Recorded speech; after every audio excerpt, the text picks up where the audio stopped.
Restez connectés à l'actu en Aunis avec Super U, commerçant autrement à Maran.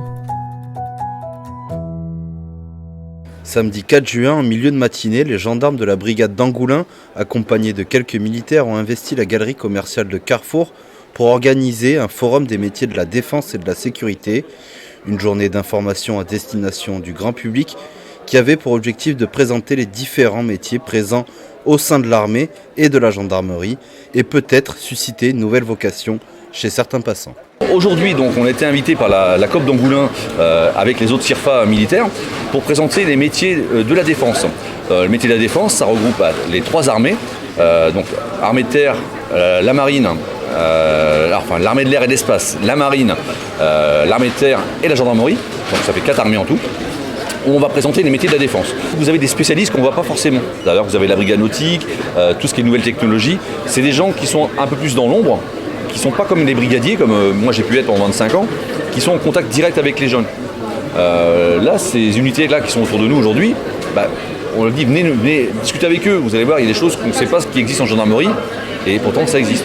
Il faut savoir que l'armée recrute environ 20 000 jeunes chaque année. Le ministère de la Défense est l'un des principaux recruteurs de l'État.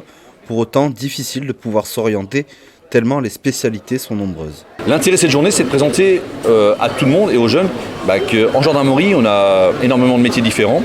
On fait tous le même métier, on est d'abord gendarme, mais après on peut se spécialiser.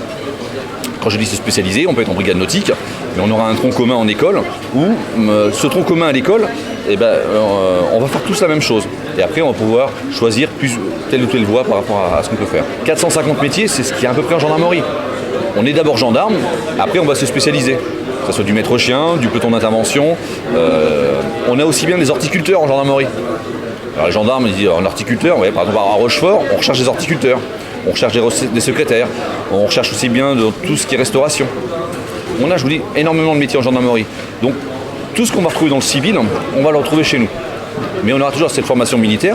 La première tenue qu'on a, c'est comme l'armée de terre, elle est kaki. Et après la tenue bleue, on va la gagner, quoi. Mais on a toujours l'esprit militaire derrière parce que c'est des vrais métiers, faut aimer ça, quoi.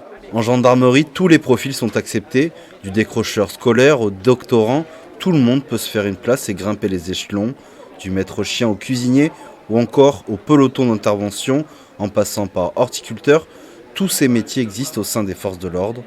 En revanche, pour être gendarme, il n'y a pas de secret, il faut être un véritable passionné. On demande surtout des personnes qui sont motivées. On recrute avec ou sans diplôme. Alors on préfère que ce soit des jeunes quand même qui aient un minimum scolaire, avec un bac c'est quand même mieux. Pour être gendarme adjoint par exemple, on ne demande pas de diplôme. On ne demande pas de diplôme, mais on explique aux jeunes que c'est des vrais métiers vocation, des vrais métiers passion. Pourquoi ce métier passion, il fait en sorte que les jeunes, les 35 heures, ils ne connaissent pas. On est d'abord militaire, on est là pour aider les gens.